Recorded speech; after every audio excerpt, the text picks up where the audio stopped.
¿Qué tal? ¿Cómo están? Nuevamente estoy aquí invitándolos a que se suscriban al canal, que le den me gusta a este video y recuerden invitar a sus amigos a que se sumen y que se suscriban a este canal.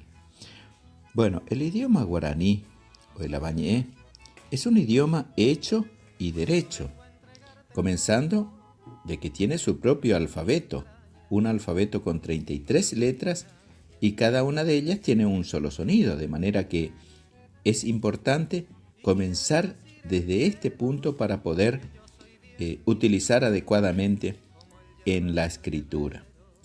Habitualmente vemos algunas palabras escritas erróneamente, ya que se utilizan las letras del abecedario castellano con el sonido que en el castellano tiene cada una de esas letras.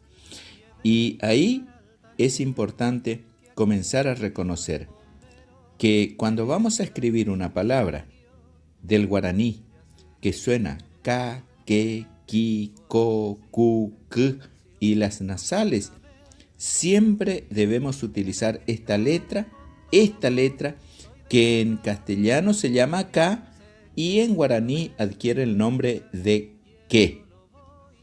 Si vamos a escribir palabras que suenan ya, ye, yi, yo, yu, y, la letra con la que debemos escribir es esta, la que en castellano se llama J. Si vamos a escribir palabras que suenan ja, je, ji, jo, ju, j y las nasales, la letra que debemos utilizar es esta, que por cierto, en castellano se llama H y en guaraní se llama G. Y así cada día podemos incorporar pastillitas del saber para utilizar el idioma guaraní de manera correcta y acertada. Muchas gracias.